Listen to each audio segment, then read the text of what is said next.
Hello friends, welcome to our official YouTube channel earn money jobs. हाँ जी, आज अपना फर्स्ट टॉपिक कह रही हूँ, फर्स्ट लेक्चर है इनइक्वैलिटी दा। इनइक्वैलिटी का मतलब की है रीजनिंग दा, ठीक है। इनइक्वैलिटी का मतलब की हुंदा नॉट इक्वल। नॉट इक्वल का मतलब की है जेडी चीज इक्वल ही नहीं है ते उनका एक्चुअली दे विच मतलब की निकल के आएगा कंपैरिजन। ते कंपैरिजन असि केड़ी चीजां नाल करदे आ? ग्रेटर देन, ठीक है जी, ठीक है जी। कि मतलब तुसी नॉट इक्वल ਨੂੰ ਕਹਿ ਸਕਦੇ ਹੋ ਕੰਪੈਰੀਜ਼ਨ, ਜਾਂ ਉਹ ਚੀਜ਼ ਇਕੁਅਲ ਹੋਏਗੀ ਜਾਂ ਗ੍ਰੇਟਰ ਹੋਏਗੀ ਤੇ ਜਾਂ ਫਿਰ ਤੁਹਾਡੀ ਕੀ ਹੋਏਗੀ, ਲੈਸਰ ਹੋਏਗੀ। ਕਲੀਅਰ ਹੈ ਜੀ। ਇਹਦੇ ਵਿੱਚ ਦੇਖੋ, ਮੈਂ ਕਹਾਂ ਤੁਹਾਨੂੰ A is greater than B, ठीक है, B is greater than A और B is less than A। मतलब की ਹੁੰਦਾ कि ਸਾਨੂੰ एक चीज पता ही है कि सॉरी एक सेकंड, मतलब की है मेरा जेड़ा ग्रेटर दा, मैं ਤੁਹਾਨੂੰ ग्रेटर दा, ਲੈਸਰ ਦਾ और इक्वल टू ਦਾ। ਹੁਣ ਮੈਂ ग्रेटर ਲੈਸਰ ਦਾ ਤੁਹਾਨੂੰ ਸਮਝਾਣ ਨਹੀਂ ਬੈਠਨੇ ਇੱਥੇ ਕਿ ग्रेटर ਕਿਹੜੇ ਹੁੰਦੇ ਨੇ, ਲੈਸਰ ਕਿਹੜੇ ਹੁੰਦੇ ਨੇ। ਇਹ ਤੁਹਾਨੂੰ ਖੁਦ ਨੂੰ ਪਤਾ ਕਿ ग्रेटर ਕਿਹੜੀ ਚੀਜ਼ ਹੁੰਦੀ ਹੈ, ਲੈਸਰ ਕਿਹੜੀ ਹੁੰਦੀ ਹੈ। ਕਲੀਅਰ ਹੈ ਜੀ। ਇਹ ਜਿਹੜੇ ਸਾਡੇ ਤਿੰਨੋਂ ਸਿੰਬਲਸ ਹੁੰਦੇ ਨੇ ਨਾ, ਇਹਨਾਂ ਨੂੰ ਮੈਂ ਇਹਨਾਂ ਵਿੱਚ ਕੀ ਕਹਿ ਦਿੰਦੀ ਹੈ, ਡੈਫੀਨਿਟ ਸਿੰਬਲਸ। ਡੈਫੀਨਿਟ ਸਿੰਬਲਸ ਬੋਲ ਦਿੰਨੇ ਆਪਾਂ। ਕਲੀਅਰ ਹੈ। ਤੇ ਇੱਕ ਸਾਡੇ ਕੋਲ ਹੁੰਦੀ ਹੈ, ਕਹਿ ਲਓ ਕਿ ਅਗਰ ਆਪਾਂ ਗੱਲ ਕਰੀਏ ਕਿ ਕੋਈ ਵੀ ਚੀਜ਼ ਹੈ, ਠੀਕ ਹੈ, ਉਹ ਹੋਵੇ ग्रेटर देन इक्वल टू या लेसर देन इक्वल टू या नॉट इक्वल टू, ठीक है। ਇਹਨਾਂ ਤਿੰਨਾਂ ਦੀ ਵੀ ਗੱਲ ਕੀਤੀ ਜਾਏਗੀ ਨਾ ਕਿ ग्रेटर ਦੇ मतलब suppose A is greater than or equal to B, मतलब ग्रेटर भी हो सकता है ਤੇ इक्वल भी हो सकता है, ठीक है जी। ਤੇ ਉਹਨੂੰ ਤੇ ਜਾਂ ਆਪਾਂ ਕਹੀਏ A is lesser than equal to B ਜਾਂ A is not equal to B। Clear है। ਇਹ ਵਾਲੇ ਤਿੰਨ ਸਿੰਬਲਸ ਨੂੰ ਕੀ ਕਹਿੰਦੀ ਹੈ, ਇਨਡੈਫੀਨਿਟ ਸਿੰਬਲਸ। ਇਨਡੈਫੀਨਿਟ ਸਿੰਬਲਸ। क्लियर है नहीं मेरी गल, ठीक है। ਆਪਾਂ फिर इस तो बाद की आवांगे। हुण देखो A is greater than B ਦਾ मतलब ਕੀ ਹੁੰਦਾ ਹੈ, A ਤਾਂ ਜਾਂ ਤਾਂ ਕੀ ਹੈ, ग्रेटर है ਤੇ ਜਾਂ ਕੀ ਇਹਦੇ ਵਿੱਚ ਇਕੁਅਲ ਹੈ। ਕਲੀਅਰ ਹੈ। B ਦੇ मतलब ਆਪਾਂ ਕੰਪੈਰੀਜ਼ਨਸ ਜਦੋਂ ਕਰਾਂਗੇ ਉਦੋਂ ਆਪਾਂ ਨੂੰ ਇਹ ਚੀਜ਼ਾਂ ਕਲੀਅਰ ਹੋਣਗੀਆਂ।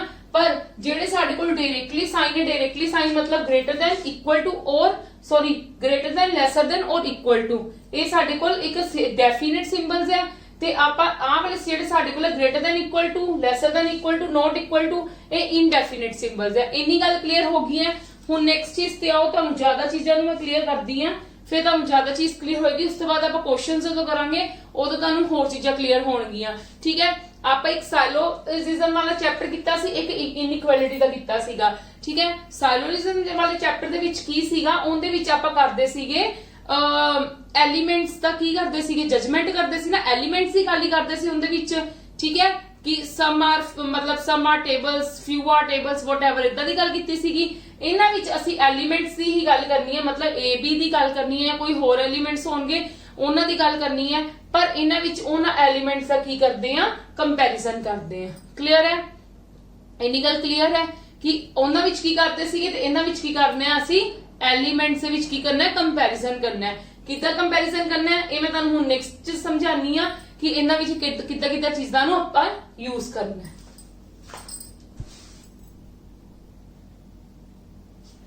देखो, मैं तुहानू कोई भी जदों रीजनिंग दा चैप्टर करवानी है ना, मैं तुहानू हमेशा ये गल कहनी है कि बेसिक कॉन्सैप्ट वल जरूर कॉन्सनट्रेट करो। वो चीज़ां बहुत काम आंदियां ने।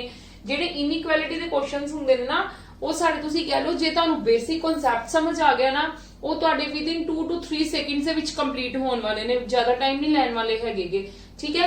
ਇਹਨਾਂ ਮਤਲਬ ਤੁਸੀਂ ਸਕਰੀਨ ਤੋਂ ਦੇਖਦੇ ਤੁਸੀਂ ਆਪਦਾ ਆਨਸਰ ਸੋਲਵ ਕਰ ਲਓਗੇ।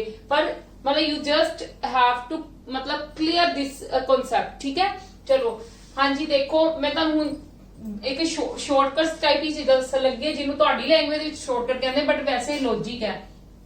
ਜਦੋਂ ਮੇਰੇ ਕੋਲ इको कंपैरिजन, कोई भी कंपैरिजन आएगा, ठीक है, मैं पॉसिबल कंपैरिजन्स लिखे ने इहदे विच, मतलब मैं कहां A is greater than B is equal to C है, ठीक है।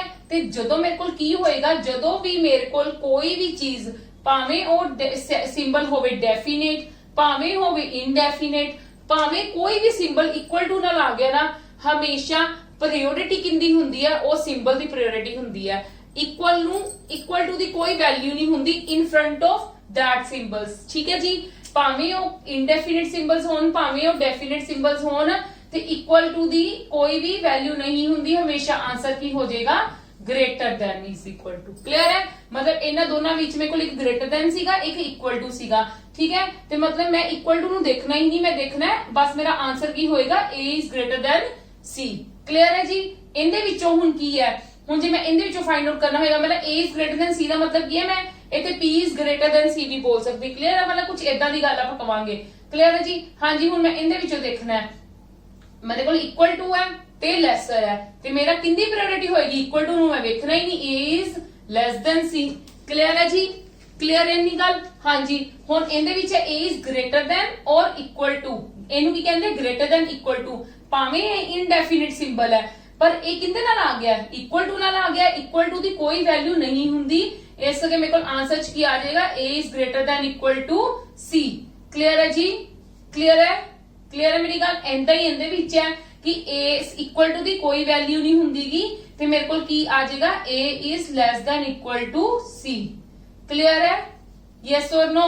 ਚਲੋ ਇੱਕ ਤਾਂ ਹੋ ਗਈ ਆਹ ਪੋਸਿਬਿਲਿਟੀ ਚੀਜ਼, ਜਦੋਂ ਮੇਰੇ ਕੋਲ equal to ਸਾਈਨ ਹੋਏਗਾ ਤਾਂ ਮੈਂ ਕੀ ਕਰੂੰਗੀ, ਮੈਂ equal to ਸਾਈਨ ਨੂੰ ਹਮੇਸ਼ਾ ਕੀ ਕਰੂੰਗੀ, ਭੁੱਲ ਜਾਵਾਂਗੀ, ਮੈਂ ਉਹਨੂੰ ਹਮੇਸ਼ਾ ਕੀ ਕਰੂੰਗੀ, ਇਗਨੋਰ ਕਰੂੰਗੀ, ਮੈਂ ਉਹਨਾਂ ਨੂੰ ਧਿਆਨ ਹੀ ਨਹੀਂ ਦੇਣਾ। ਚਲੋ ਹੁਣ ਜਦੋਂ ਮੇਰੇ ਕੋਲ ਇਨ ਸੇਮ ਡਾਇਰੈਕਸ਼ਨ ਦੇ ਵਿੱਚ ਆ ਸਾਰੇ ਸਿੰਬਲ ਜੀ ਇਸ डायरेक्शन ਵਿੱਚ ਤੇ ਇਸ डायरेक्शन ਵਿੱਚ ਹੈ, ਜੇ ਉਧਰਲੀ डायरेक्शन ਵਿੱਚ ਹੈ ਉਧਰਲੀ डायरेक्शन ਹੈ, ਭਾਵੇਂ ਡੈਫੀਨਿਟ ਹੈ ਤੇ ਭਾਵੇਂ ਇਨਡੈਫੀਨਿਟ ਹੈ,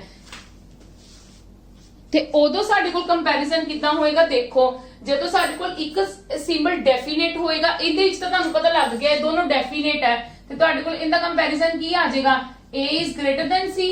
ਠੀਕ ਹੈ, ਇਹਦਾ ਕੰਪੈਰੀਜ਼ਨ ਇਹੀ ਆ ਜਾਏਗਾ ਕਿਉਂਕਿ ਸਾਡੇ ਕੋਲ ਸਿੰਬਲ ਇੱਕੋ ਡਾਇਰੈਕਸ਼ਨ ਦੇ ਵਿੱਚ, ਇੱਕੋ ਡਾਇਰੈਕਸ਼ਨ ਵਿੱਚ ਤਾਂ ਚਲੋ ਹੈਗੇ ਨੇ ਬਟ ਡੈਫੀਨਿਟ ਸਿੰਬਲ ਹੈ, ਤੇ ਡੈਫੀਨਿਟ ਸਿੰਬਲ ਹੈ ਤੇ a is greater than c ਆ ਗਿਆ। ਕਲੀਅਰ ਹੈ ਜੀ? ਹੁਣ ਇਹਦੇ ਵਿੱਚੋਂ ਵੀ ਸਾਡੇ ਕੋਲ ਕੀ ਆ ਜਾਏਗਾ, a is lesser than c, ਕਿਉਂਕਿ ਸਾਡੇ ਕੋਲ ਇੱਕੋ ਹੀ ਸਿੰਬਲ ਦੀ ਗੱਲ ਕੀਤੀ ਗਈ ਤੇ ਇਹੀ ਨਿਕਲ ਕੇ ਆਏਗਾ। ਠੀਕ ਹੈ, ਹੁਣ ਇਹਨਾਂ ਵਿੱਚੋਂ ਵੀ ਇਹੀ ਗੱਲ ਹੈ, ਇੱਕੋ ਹੀ ਸਿੰਬਲ ਦੀ ਗੱਲ ਕੀਤੀ ਗਈ ਨਾ, greater than equal to, ਤੇ ਮੇਰੇ ਕੋਲ ਕੀ ਆ ਜਾਏਗਾ, a is greater than equal to c। ਠੀਕ ਹੈ, ਕਲੀਅਰ ਹੈ ਇੰਨੀ ਗੱਲ ਮੇਰੀ, yes or no? ਠੀਕ ਹੈ, ਚਲੋ ਇੰਨੀ ਗੱਲ ਕਲੀਅਰ ਹੋ ਗਈ। ਹੁਣ ਇਦਾਂ ਹੀ ਚਲੋ ਹਾਂਜੀ ਹੁਣ ਇਦਾਂ ਹੀ ਦੇਖੋ, ਇਦਾਂ ਲੈਸਰ ਦੈਨ ਇਕੁਅਲ ਟੂ, ਤੇ ਇਹਦੇ ਵਿੱਚੋਂ ਕੀ ਨਿਕਲ ਕੇ ਆ ਜਾਏਗਾ, a is lesser than equal to c, ਕਿਉਂਕਿ ਇਹ ਕੀ ਸੀਗੇ, ਇਹ ਸਾਰੇ ਮੇਰੇ ਕੋਲ ਮਤਲਬ ਭਾਵੇਂ ਡੈਫੀਨਿਟ ਸਿੰਬਲ ਹੋਣ ਭਾਵੇਂ ਇਨਡੈਫੀਨਿਟ ਸਿੰਬਲ ਹੋਣ ਬਟ ਕੀ ਨੇ, ਸੇਮ ਨੇ, ਕਿ ਸਾਰੇ ਮੇਰੇ ਐਕਸਪ੍ਰੈਸ਼ਨ ਦੇ ਵਿੱਚ ਕੀ ਨੇ, ਸੇਮ ਸਾਈਨ ਹੈ, ਤੇ ਮੇਰੇ ਕੋਲ ਸੇਮ ਸਾਈਨ ਨਿਕਲ ਕੇ ਆ ਜਾਏਗਾ। ਪਰ ਜੇ ਮੇਰੇ ਕੋਲ ਹੁਣ ਇਦਾਂ ਦੀ ਕੰਡੀਸ਼ਨ ਆਂਦੀ ਹੈ ਕਿ ਮੇਰੇ ਕੋਲ ਇੱਕ ਸਿੰਬਲ ਤਾਂ ਡੈਫੀਨੇਟ ਹੈ, ਇੱਕ ਮੇਰਾ ਸਿੰਬਲ ਇਨਡੈਫੀਨੇਟ ਹੈ, ਹੁਣ ਮੇਰੇ ਕੋਲ ਇਹਦੇ ਵਿੱਚ ਕੀ ਹੋਏਗਾ, ਤੁਸੀਂ ਇਹਦੇ ਵਿੱਚ ਕਿਹਨੂੰ ਨਿਗਲੈਕਟ ਕਰਨਾ, ਕਿਹਨੂੰ ਭੁੱਲਣਾ, ਇਨਡੈਫੀਨਿਟ ਸਿੰਬਲ ਨੂੰ। ਤੁਹਾਡੇ ਕੋਲ ਕੰਪੈਰੀਜ਼ਨ ਕੀ ਆ ਜਾਏਗਾ, a is greater than c। Clear ਹੈ ਜੀ? ਹੁਣ ਇਹਦੇ ਵਿੱਚ ਵੀ ਤੁਸੀਂ ਕਿਹਨੂੰ ਭੁੱਲਣਾ ਹੈ, ਤੁਸੀਂ ਇਨਡੈਫੀਨੇਟ ਨੂੰ ਭੁੱਲਣਾ ਹੈ। ਇਨਡੈਫੀਨਿਟ ਡੈਫੀਨਿਟ ਜਦੋਂ ਆ ਜਾਣਗੇ ਉਦੋਂ ਮੈਂ ਕੀ ਦੇਖਣਾ ਹੈ, ਮੈਂ ਡੈਫੀਨਿਟ ਵਾਲਾ ਚੂਜ਼ ਕਰਾਂਗੀ। ਇੰਨੀ ਗੱਲ ਇਹਨਾਂ ਦੋਨਾਂ ਵਿੱਚ ਕਲੀਅਰ ਹੈ? ਮਤਲਬ ਇਹਦੇ ਵਿੱਚ ਕੀ ਸੀਗਾ, if any definite symbol, any definite or indefinite symbol come with equal to symbol, then our conclusion, our answer लिख लो, our answer will be according to that definite or indefinite symbol। Clear है मेरी गल इन्नी? ठीक है, ਇਹ ਤਾਂ ਇਹਦਾ ਨੋਟ ਹੋ ਗਿਆ ਕਿ ਤੁਸੀਂ ਇਕੁਅਲ ਨੂੰ ਟੂ, ਮੈਂ ਇੱਕ ਸਿੰਪਲ ਇੱਥੇ ਇੱਕ ਤੁਹਾਨੂੰ ਬ੍ਰੈਕਟ ਦੇ ਵਿੱਚ ਵੀ ਲਿਖ ਦਿੰਨੀ ਆ, ਇਕੁਅਲ ਟੂ ਨੂੰ ਇਗਨੋਰ ਕਰ ਦੇਣਾ, ਉਹਦੀ ਕੋਈ ਵੈਲਿਊ ਨਹੀਂ ਹੁੰਦੀਗੀ। ਇਕੁਅਲ ਟੂ ਨੂੰ ਤੁਸੀਂ ਕੀ ਕਰ ਦੇਣਾ, ਇਗਨੋਰ ਕਰ ਦੇਣਾ ਜਦੋਂ ਤੁਹਾਡਾ ਐਕਸਪ੍ਰੈਸ਼ਨ ਇਕੁਅਲ ਟੂ ਦੇ ਨਾਲ ਆਉਂਦਾ ਹੈ। ਕਲੀਅਰ ਹੈ? ਠੀਕ ਹੈ, ਹੁਣ ਨੈਕਸਟਲੀ ਤੁਸੀਂ ਕੀ ਲਿਖੋਗੇ, ਨੈਕਸਟਲੀ ਲਿਖੋਗੇ ਇਫ ਸੇਮ ਸਿੰਬਲ ਤੁਸੀਂ ਕਹਿ ਸਕਦੇ ਹੋ, ਹਾਂ ਸੇਮ ਸਿੰਬਲ ਭਾਵੇਂ ਡੈਫੀਨਿਟ ਇਨਡੈਫੀਨਿਟ ਸਿੰਬਲ, ਚਲੋ ਇਹਨਾਂ ਦੋਨਾਂ ਦਾ ਮੈਂ ਤੁਹਾਨੂੰ ਇਕੱਠਿਆਂ ਨਾਲ ਲਿਖਵਾ ਦਿੰਨੀ ਆ। ਕਲੀਅਰ ਹੈ? ਮੈਂ ਇੱਥੇ ਲਿਖਣ ਲੱਗੀ ਆ if same symbol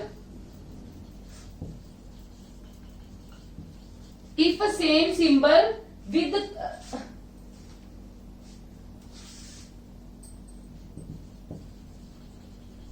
in same direction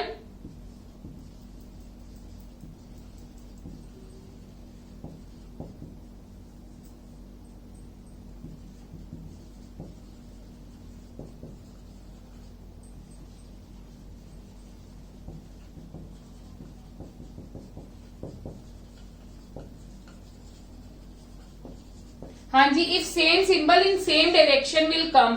अगर साडे कोल आ वाली एग्जांपल है, इफ सेम सिंबल आ वाला हो गया कंपैरिजन, ठीक है, आ सेम सिंबल हो गया, ठीक है, आ सेम सिंबल हो गया, ठीक है, आ सेम सिंबल हो गया, ठीक है, इन्हां चारां दी गल किंदी है, आ वाले दी गल है। क्लियर है मेरी गल तुहानू? ठीक है जी, ठीक है। हुण देखो, अगर मेरे कोल इदां दी कंडीशन आंदी है जेड़ियां आ चीजां दो लिखियां होईयां ने, मैं इहदे विच की लिखांगी, if definite and indefinite symbol will come in same direction, then answer will according to definite, मतलब according to definite symbol नहीं, answer will, हाँ जी, according to definite symbol. Clear है जी? मतलब की है, जदों मेरे को एक डेफिनेट सिंबल हुंदा है, एक इनडेफिनेट सिंबल हुंदा है, ते मैं हमेशा डेफिनेट सिंबल चूज करूंगी, मैं इनडेफिनेट सिंबल चूज नहीं करूंगी। क्लियर है मेरी गल? ये उदों दी गल सीगी जदों साडे कोल सारी चीजां सीगियां सेम डायरेक्शन दे विच, ठीक है। हुण जदों साडे कोल डिफरेंट डायरेक्शन में चीजां हुंदियां ने, उदों की हुंदा है ओ मैं तुहानू नेक्स्ट दसदी हां। मैं होप करदी तुहानू एक चीज समझ आ गई होगी। जे नहीं समझ आई तां प्लीज तुसीं रिवाइंड करके जरूर इस चीज नू ध्यान नाल समझना, बहुत इंपॉर्टेंट है। जे तुहाडे दिमाग दे विच कह लो कि कॉन्सैप्ट्स बैठ गए ना, फिर तुहानू करना मुश्किल नहीं होएगी अगले वाली चीजां। चलो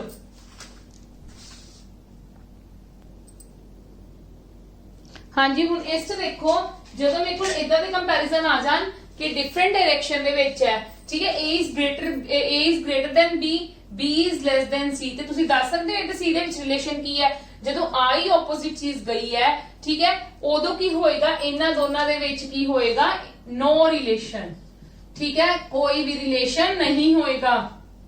मतलब मेरा कहने दा की है, जदों भी असीं क्वेश्चन नू देखांगे, असीं देखांगे कि साडे मतलब कह लो सिंबल्स डिफरेंट डायरेक्शन दे विच है, सो तो डायरेक्टली कह दांगी कि मतलब आप डायरेक्टली कह दांगे मतलब there is no relation between that elements, कि कोई रिलेशन इन्हां विच नहीं हैगा। असीं कोई डेफिनेट नहीं देखना, कोई इनडेफिनेट नहीं देखना, बस की है कि इन्हां दे डायरेक्शंस अलग-अलग है, ते उदों की हो जाएगा, इन्हां दे विच कोई भी रिलेशन नहीं बनेगा।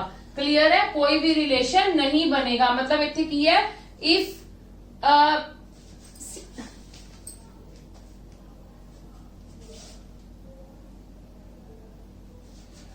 हाँ जी, तो लिखो, if symbols will come in opposite direction,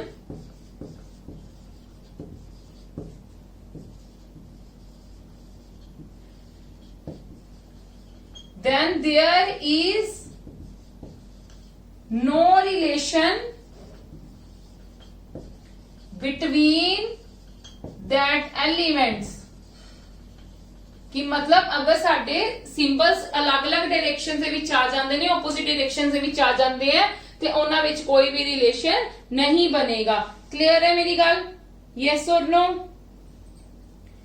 बस मतलब ये पॉसिबिलिटी वाली जिद्दां आपां उहदे विच नहीं कहंदे सीगे कि मतलब some A are B, no A are B आपां पॉसिबिलिटी कह दिंदे सी ना, ये भी लाइक ओही चीज है पॉसिबिलिटी। ठीक है, हुण मैं इहदे विच तुहानूं दसदी हां, इहदे विच एक्चुअली दे विच जदों पॉसिबिलिटी दी आंदी ना चीज, उदों साडे कोल जिहड़ी चीज आंदी है, ओ मैं तुहानूं दस दिंदी हां, वो आइदर और केस आंदा है। ठीक है, वो मैं तुहानूं नेक्स्ट विच क्लीयर कर दी कि आइदर और केस किद्दां इहदे विच आएगा, आइदर और हो गया या नाइदर नॉर हो गया, आपां वो किद्दां चीज अप्लाई करांगे। पर जे वैसे डिफरेंट डायरेक्शन दे विच आएगी तुहाडे कोल चीज, ते उहनां विच कोई भी रिलेशन एस्टैब्लिश नहीं होएगा, एक्सेप्ट पॉसिबिलिटी तुसी कह सकते हो। ठीक है, मतलब आपां सिर्फ उहनां नूं आइदर और पॉसिबिलिटी कह सकते हैं। एक ही हो सकती है पॉसिबिलिटी। पॉसिबिलिटी की होएगी मैं तुहानूं नेक्स्ट समझानी है।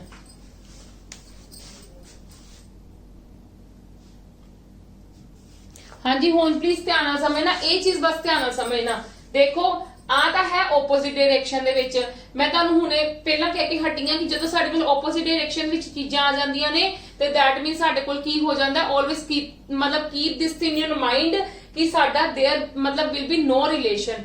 पर पर एक गल दा होर ध्यान रख देना कि जदों सानू कंक्लूजनस दिते ने विद सेम एलिमेंट्स, सानू आ कंक्लूजनस दिते ने, असि इत्थों चेक करना है। उन्होंने कहा A is greater than C, A is less than C, A is equal to C. उन्होंने यही गल कही है ना, A is greater than C, A is less than C और A is equal to C. मतलब उन्होंने मतलब ए ते सी, हर कंक्लूजन दे विच ए ते सी दी गल कर दित्ती है, तो दैट मीन साडे कोल इहदे विच की पॉसिबिलिटी बन सकदी है। You can say we will check then, we will then we will check either or case, either or case. मतलब इन्हां दे विच इन्हां दे कंपैरिजनस दा एक्चुअली दे विच मतलब की हो गया, मैं इन्हां विचों कट तुहानूं दसदी हां। A is greater than equal to C, या तुसी कह दो A is less than C. मतलब की होया, या फिर तुसी की कह सकते हो और इनू की कह सकते हो कि A is greater than C, ठीक है, ते A is less than equal to C. ठीक है, ठीक है। देखो इहदे विच की है, मतलब इन्हां विचों की है कि या तो ए ग्रेटर और इक्वल होएगा ते या ए लेस होएगा। क्लियर है, मेरी गल सुनो। जदों मैं मैं इधर क्यों किया, मैं इक्वल इत्थे ही पाया, इत्थे क्यों नहीं पाया, इहदे तो निकली है गल। ठीक है, इहदे तो मैं ड्राइव की है गल। मतलब मैं इत्थे ही क्यों पाया, इत्थे क्यों नहीं पाया, या मैं उहदे विच इत्थे पाया, इत्थे नहीं पाया। मतलब मैं इक नाल पाया, इक नाल इक्वल पाया ना, इक नाल इक्वल क्यों पाया, ये गल ध्यान नाल देखो। जदों मैं गल कह रही हां कि ए या की होएगा, लेस होएगा ते या इक्वल होएगा सी नालों। ठीक है, ते मैं उदों फिर या फिर की कवां, उदों मेरे को की है ए इज ग्रेटर देन और इक्वल टू सी। मतलब या ए होएगा, ए दा नहीं हो सकेगा, होएगा कि ए इज, क्योंकि उन्होंने की कहा कि या तो लेस होवे ते या इक्वल होवे। ठीक है, ते इहदे विच तां मैं गल कह सकदी फिर कि ए इज ग्रेटर और इक्वल होवे। इक्वल तो ऑलरेडी इत्थे कर चुके हुए, पॉसिबिलिटी चेक कर चुके हुए हैं इत्थे। समझ गए, पर पॉसिबिलिटी ही चेक करनी है ना, क्योंकि ये आइदर और बन गई ना, ये पॉसिबिलिटी बन गई। मैं तुहानू लास्ट की गल की सी, जदों डिफरेंट डायरेक्शन च आ जाएंगे उदों गल किंदी होएगी, पॉसिबिलिटी दी। ते पॉसिबिलिटी दी गल इन्हां विचों आ चीजां दी बन गई, उथों मैं आ ड्राइव कर लिया, ते मैं आ ड्राइव करके देख लिता कि जे ए लेस देन इक्वल टू सी है ना, ते फिर ए ग्रेटर देन सी ही होएगा। ठीक है, ए ग्रेटर देन सी ही होएगा। जे ए ग्रेटर देन इक्वल टू सी पावांगे, ओ की हो जाएगा, गलत हो जाएगा साडा, क्योंकि या लेस होवे ते या फिर की होवे, इक्वल होवे। ठीक है, या तो आ केस ट्री होवे, या लेस और इक्वल, कि या लेस और इक्वल, तो या फिर की होवे, ग्रेटर होवे। क्योंकि जे लेस और इक्वल है तो फिर ग्रेटर या फिर ग्रेटर ही होएगा ना, फिर आप ये नहीं कह सकते ग्रेटर और इक्वल होवे। इक्वल टू मतलब मेरे कहने का मतलब है I have already checked here equal. ठीक है, मैं इत्थे ऑलरेडी चेक कर चुकी, मैं इत्थे लिख भी दिन्नी आ कि मैं ऑलरेडी चेक कर चुकी हुई हां, मैं ऑलरेडी चेक कर चुकी हुई हां विद इक्वल। जब मैं ऑलरेडी चेक कर चुकी हुई विद इक्वल, तो फिर मैं इहदे नाल थोड़े इक्वल पा दूंगी। क्लियर है मेरी गल, क्लियर है मेरी गल। जदों तुहाडे कोल हुण देखो इन्नी गल पता लग गई कि मैं इन्हां नाल क्यों नहीं पायागा, इन्हां नाल मतलब इहदे नाल पाया, इहदे नाल नहीं पाया, या उनदे मतलब एक नाल पाया, किसी भी एक नाल पाया। ठीक है, एक बारी मैं लेस देन नाल पा लिया, एक बार मैं ग्रेटर देन नाल पा लिता। क्लियर है जी, क्योंकि मैं इत्थे ऑलरेडी इक्वल चेक कर चुकी हुई हां। जी मैं इक्वल चेक कर चुकी हुई हां, तो फिर मैं इक्वल नूं बार-बार चेक नहीं करना। ठीक है, जदों एक चीज ऑलरेडी भावें एग्जिस्ट कर रही है भावें नहीं कर रहीगी, ठीक है, जे एग्जिस्ट कर रही है तो उन्हें दोबारा से थोड़ा मैं चेक कर लूंगी। क्लियर है मेरी गल, ठीक है जी। चलो मैं इत्थे लिख दिता already check with equal. Clear है, उनदे विच भी यही गल है। हुण देखो आइदर और केस ते हुण आओ, आइदर और केस की होएगा। देखो जदों दा मतलब मैनू आ चीज दित्ती है, ठीक है, मेरे को इहदे तो आ उन्होंने कंक्लूजन पूछे ने, उन्होंने क्या चेक करो A is greater than equal to C या A is less than C. हाँ जी, ये साडी इन्हां कोलों की हो सकती है, मेरी पॉसिबिलिटी बन सकती है। जदों मेरे को इदां दी चीज आ जाएगी उदों मेरे को बन जाएगा आइदर और दा केस, आइदर और। ते जदों मेरे को इदां दी चीज आ जाएगी उदों भी मैं कह सकती हूं मेरे को बन जाएगा आइदर और, या आ हो सकता है या फिर आ हो सकता है, क्योंकि पॉसिबिलिटी तो हो ही सकती है ना, ए या तो ग्रेटर होएगा सी तो, ते या फिर लेसर देन इक्वल टू होएगा सी तो, मतलब व्हाटएवर कुछ भी इदां दी गल कह सकते हैं। पर जे मैनू उन्होंने इत्थे गल कह दित्ती है A is lesser than equal to C और A is greater than equal to C, ठीक है, मतलब जेडी गल मैं तुहानू हुणे समझा रही सी, ते उदों मेरा की हो जाएगा, उदों मेरी कोई पॉसिबिलिटी नहीं बनेगी, उदों मेरी की गल बनेगी नाइदर नोर, क्योंकि मेरा करेक्ट ही नहीं हैगी ये चीज। जदों मेरी करेक्ट ही नहीं हैगी, मैं इत्थे इक्वल टू चेक कर लिया, तो मैं दोबारा से थोड़ा इक्वल टू चेक करांगी। क्लियर है, इन्नी गल क्लियर है। मैं फिर भी तुहानू एक होर एग्जाम्पल लेके चीज नू समझा दिनी आइदर और दे केस नू, ठीक है, फिर तुहानू ज्यादा क्लियर हो जाएगी। पर आ गल आइदर और समझ लग गई कि मतलब जे greater than equal greater than lesser than दी गल चल रही है, एक नाल चलेगा, एक नाल इक्वल टू साइन दी आपां पॉसिबिलिटी चेक कर सकते हैं आइदर और दे विच, पर जे दोनों नाल इक्वल टू है तो वो साडा केस की बन जाएगा नाइदर नो। क्लियर है जी इन्नी गल। चलो हुण मैं एक आइदर और दी तुहानू एग्जांपल लैनी है, फिर तुहानू क्लियर हो जाएगी, फिर आपां सम्स ते आवांगे, मतलब प्रॉब्लम्स ते आवांगे।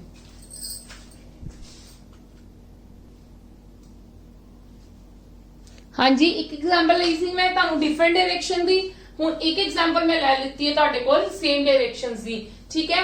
हुण उन्हां ने इत्थों तां सानू पता लगदा पिया कि साडा आ रिलेशन पर ट्रू है, ठीक है, मतलब उत्थे तुहाडे कोल आएगा ए आएगा कि टिक करो कि if one conclusion is true, two conclusion is true, either or केड़ा चीज लगेगी केड़ी नहीं लगेगी, प्लीज ध्यान नाल देखना। मेरा इत्थों की कंपैरिजन दोनों तो निकल के आ रहा है कि तुहानू पता इक्वल टू तुसीं इग्नोर करना हुंदा है, तो दैट मींस मेरा सही है ग्रेटर देन इक्वल टू। पर मेरा ग्रेटर देन इक्वल टू दा मतलब की है, इहदा मेरा मतलब की है कि ए या तां ग्रेटर है डी तो, ते या फिर की है इक्वल है, इक्वल है, ते मेरी ए की चीज बन गई, ए मेरा की केस बन गया आइदर और दा। क्लियर है मेरी गल? यस और नो? हुण तुहानू उनका भी पता लग गया, पर जदों आपां क्वेश्चंस करांगे तुहानू नाइदर नोर आइदर और चंगे तरीके नाल क्लियर हो जाएगा।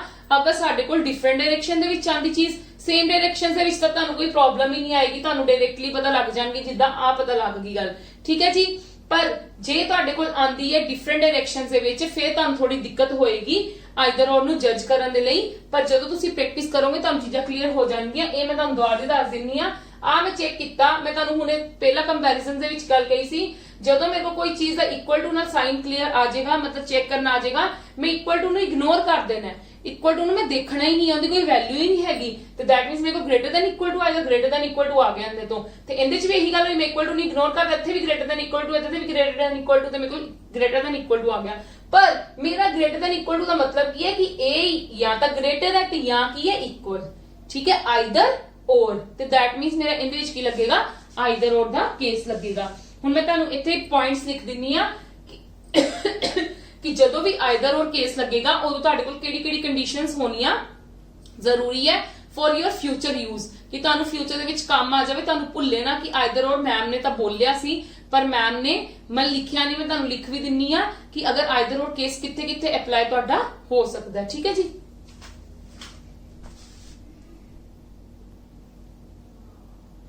हाँ जी, हुण आइदर और ते मैं लिख दिता कि आइदर और जदों भी चेक करना है तुहाडे कोल कंडीशंस होणियां जरूरी ने कि एक तां both elements of two given conclusion, जेडे दो कंक्लूजन दिते होणगे उन्हां दे एलिमेंट्स शुड बी सेम। अगर वो तुहाडे एलिमेंट सेम होणगे ते तां ही तुसी आइदर और चेक करनी, अदरवाइज मतलब तुसी चेक नहीं करनी। कंक्लूजन्स दी गल कर रहे, कंक्लूजन्स दे विच दिते होणगे। फिर की है नेक्स्ट की होनी कंडीशन जरूरी है, both conclusions must be wrong individually, कि ओ वाले या तां की होण कंक्लूजन्स जेडे दिते होए ने वो सैपरेटली, ठीक है, रॉन्ग होने चाहिए ने, मतलब सैपरेटली इंडिविजुअली, मतलब और अलग अलग रॉन्ग होने चाहिए ने, या फिर की है collectively both the conclusions should satisfy the given statement, कि या तो फिर दोनों दे दोने की होने चाहिए कोलेक्टिवली, मतलब वो इकट्ठे जदों असीं देखिए ते वो साडी स्टेटमेंट नूं की करन सैटिस्फाई करदे होण, ठीक है। समझ लग गई मेरी गल? इहदे विच की करना है, आइदर और दे विच की करना है, इहदे विच सिर्फ आइदर और दा ही है, इस करके तुसीं ज्यादा घबराना नहीं है, बहुत ईजी चीजां ने, जदों आप क्वेश्चंस करांगे तुहानू ज्यादा क्लियर हो जाणगीਆਂ चीजां, ठीक है। हुण now we are going to do the questions, तुहानू इस चीजां नू ज्यादा क्लियर हो जाणगीਆਂ कि किद्दां इन्हां चीजां नू सोल्व करना है, किद्दां नहीं करना। पर पहला आपां बिल्कुल सिंपल नू सोल्व करांगे, ठीक है। पहला डायरेक्टली नहीं इन्ने हाई लेवल ते करने, पहला आपां सिंपल नू सोल्व करांगे, उस तो बाद आपां मतलब कह लो टर्न बाय टर्न हाई ते आवांगे, ठीक है जी। चलो कम टू द नेक्स्ट। हाँ जी, मैं तुहानू हुणे आइदर और दी कंडीशंस लिखवाईयां ने ना, कंडीशंस मतलब कुछ जेडे कह लो कि अपने कोल होने चाहिए इन्हां चीजां नूं चेक करन लई, ओही हुण मैं उहदे विच मतलब उन्हां दी एग्जांपल्स ही रखियां, उस केसेस दी एग्जांपल्स तुहानू समझ आ जाएगी गल, ठीक है। केस 1 दे विच की है और केस 2 दे विच की है। देखो सब नालों पहले तो मैं तुहानू पहला की लिखवाया सीगा कि कंक्लूजन्स जेडे होणगे उन्हां विच तुहाडी दोनों चीजां की होनी चाहिए, दोनों कंडीशंस विच तुहाडे एलिमेंट सेम होने चाहिए। तुसीं देख रहे हो ए सी सेम है, ठीक है उधर की गल बाद विच करांगे। AC सेम है, चलो सेम है। हुण देखो मैं तुहानूं की गल की सी, या तां की होवे तुहाडे कोल दो सिचुएशन होण कि या तां कंक्लूजन सैपरेटली की होण, मतलब अलग अलग ही होण, रोंग होण बिल्कुल, कि ना ए होवे ते ना ही आ चीज पॉसिबल होवे। ठीक है, फिर भी साडी आइदर और लगेगी, या फिर की होवे सैटिस्फाई करदी होवे इंडिविजुअली। ठीक है, या तो कलेक्टिवली मतलब सॉरी इंडिविजुअली की होवे हाँ जी, या तो कलेक्टिवली की करती होवे सैटिस्फाई करती होवे, या इंडिविजुअली रोंग होवे। इंडिविजुअली मतलब रोंग का मतलब जदों मैं स्टेटमेंट मेरे कोल आए, ठीक है, मैं फर्स्ट और सेकंड जी चेक करावां, या तो की होवे ओ दोनों जनिया इंडिविजुअली रोंग होण, या कलेक्टिवली की होवे सही होवे। कलेक्टिवली दा की मतलब है तुहानूं इत्थे क्लियर होएगा। देखो स्टेटमेंट साडे कोल आए, ठीक है, तुहानूं इत्थों पता लग जाएगा कि साडे कोल सिंबल किहड़ा आएगा, ग्रेटर देन और इक्वल टू। ठीक है, क्योंकि आप इक्वल टू ही कर देना, इग्नोर कर देना, तो ग्रेटर देन इक्वल टू आ गया। हुण मतलब मेरे को की आया A is greater than equal to C, ते मैं इनू यही चीजें नहीं बोल सकती, इनू A is greater than C और A is equal to C, ते आइदर और दी कंडीशन होगी कि नहीं होगी। मतलब मैं इन्हां नू की कर दिता, मैं इस चीज नू की कर दिता, ब्रेक डाउन करके लिख दिता। ठीक है, मतलब की हो गया ए सैपरेट लीगल कंक्लूजन। आही चीज तुहानूं मैं कह रही हां कि कोलैक्टिवली साडे कोल आ सीगी। ठीक है, कोलैक्टिवली की हुंदी भी सैटिस्फाई करदी भी स्टेटमेंट नू। क्लियर है जी। मतलब मैं तुहानूं एक सिंपल तुहाडी लैंग्वेज दे विच समझानी आ कि आपा तुसीं कोई पॉइंट छੱਡ दवो। ठीक है, तुसीं देखो तुहाडे इत्थों की आएगा, ग्रेटर देन इक्वल टू, यही साइन आएगा ना, मतलब A is greater than equal to C, साडे कोल यही चीज आएगी। जदों ਅਸੀਂ देखिया कंक्लूजन दे विच सानू दित्ता होया A is greater than C, A is equal to C, ते जे मैं इन्हां नूं इकट्ठा कर लवां ते मेरे कोल आही चीज बन जूगी ना। क्लियर है, मतलब कलेक्टिवली साडी सैटिस्फाई हो रही है, या तो फिर आइदर ऑफ द केस इनदे विच लगेगा, या फिर एक चीज ये है। हुण देखो साडी स्टेटमेंट दे अकॉर्डिंग साडे कोल ऑपोजिट डायरेक्शंस दे विच साइन है। जदों साडे कोल ऑपोजिट डायरेक्शन दे विच साइन हुंदे, मैं तुहानूं की कहा सी, there will be no relation between these things, है ना, दीज एलिमेंट्स की कोई रिलेशन नहीं होएगा। ठीक है, जदों साडे कोल ऑपोजिट डायरेक्शन दे विच साइन हुंदे ने, वैसे साडे कोल कोई रिलेशन नहीं हुंदा। पर जदों ਅਸੀਂ कंक्लूजनस चेक कीते, साडे कोल आ गया कि a is greater than C, a is less than equal to C. ठीक है, a is less than equal to C, a is greater than C. मैं उन्हें देखा कि मतलब मेरे को a ते c तो सेम है, चलो चेक करिए, साडे एलिमेंट सेम आगे, चेक करिए आइदर और लग गया कि नहीं लगना। ठीक है, मैं चेक किया, मेरे को a is greater then c गलत है, क्योंकि मैनू दिता ही इहदे विच की होया है, मतलब इन्हां विच कोई रिलेशन ही नहीं हैगा, नो रिलेशन, ए इंडिविजुअली गलत है। ते इहदे विच भी है a is less than equal to c, A भी मेरे को की इंडिविजुअली गलत है, तो दैट मींस की हो जाएगा, दैट मींस की हो जाएगा, इहदे विच मेरा केड़ा केस लग जाएगा, आइदर और। यही आइदर और दे मैं तुहानूं केसेस समझाउण दी कोशिश कर रही सीगी, ਜਿਹੜੇ मैं तुहानूं की लिखे हुए ने, पॉइंट्स ਦੇ ਵਿੱਚ लिखे हुए ने कि पहला ਤੁਸੀਂ चेक करना कंक्लूजन ਦੇ ਵਿੱਚ ਤੁਹਾਡੇ ਕੋਲ एलिमेंट सेम है, ਤੁਹਾਡੇ ਕੋਲ एलिमेंट्स बिल्कुल सेम है। ठीक है, ਤੁਹਾਡੇ ਕੋਲ एलिमेंट्स बिल्कुल सेम है। ਹੁਣ ਇਹਦੇ ਵਿੱਚ ਕੀ ਹੋ ਗਿਆ, ਕਲੈਕਟਿਵਲੀ ਤੁਹਾਡਾ ਕੀ ਹੋ ਰਿਹਾ, ਸਟੇਟਮੈਂਟ ਨੂੰ ਸੈਟੀਸਫਾਈ ਕਰ ਰਿਹਾ ਹੈ, ਤੇ ਕਲੈਕਟਿਵਲੀ ਸਟੇਟਮੈਂਟ ਨੂੰ ਸੈਟੀਸਫਾਈ ਕਰ ਰਿਹਾ, ਸਾਡਾ ਆਈਦਰ ਔਰ ਦਾ ਕੇਸ ਲੱਗ ਗਿਆ। ਠੀਕ ਹੈ, ਇਹਦੇ ਵਿੱਚ ਕੀ ਹੈ, ਸਾਡੇ ਕੋਲ ਸਟੇਟਮੈਂਟ ਕੀ ਹੈ, ਸਟੇਟਮੈਂਟ ਦੇ ਅਕੋਰਡਿੰਗ ਸਾਡੇ ਕੋਲ there is no relation between the elements. ठीक है, कोई रिलेशन नहीं हैगा, ਤੇ ਸਾਡੇ ਕੋਲ ਜਿਹੜੇ ਕੰਕਲੂਜਨਸ ਵਿੱਚ ਸਟੇਟਮੈਂਟ ਮਤਲਬ ਦਿੱਤੀਆਂ ਹੋਈਆਂ, ਕੰਕਲੂਜਨਸ ਦਿੱਤੇ ਹੋਏ ਨੇ, ਉਹਨਾਂ ਵਿੱਚ ਕੀ ਹੋ ਰਿਹਾ ਹੈ, ਇੰਡੀਵਿਜੂਅਲੀ ਰੋਂਗ ਪ੍ਰੂਫ ਕਰ ਰਿਹਾ ਹੈ, ਤੇ ਦੈਟ ਮੀਨਸ ਇਹਦੇ ਵਿੱਚ ਵੀ ਆਈਦਰ ਔਰ ਲੱਗੇਗਾ। ਕਲੀਅਰ ਹੈ। ਹੁਣ ਦੇਖੋ ਜੇ ਸਪੋਜ਼ ਕਰੋ ਇੱਥੇ ਦਿੱਤਾ ਹੁੰਦਾ a is greater than equal to c, a is less than equal to c, ਫਿਰ ਵੀ ਤੁਹਾਡਾ ਆਈਦਰ ਔਰ ਲੱਗਣਾ ਸੀ, ਨਹੀਂ, ਇਸ ਕੇਸ 'ਚ ਤੁਹਾਡਾ ਕੀ ਲੱਗਣਾ ਸੀਗਾ, ਨਾਈਦਰ ਨੋਰ। ਕੀ ਲੱਗਣਾ ਸੀ ਤੁਹਾਡਾ, ਨਾਈਦਰ ਨੋਰ। ਕਲੀਅਰ ਹੈ, ਕਿਉਂਕਿ ਮੈਂ ਤੁਹਾਨੂੰ ਪਹਿਲਾਂ ਵੀ ਸਮਝਾਇਆ ਨਾਈਦਰ ਨੋਰ ਤੇ ਬਹੁਤ ਲਗਾਇਆ ਹੈ।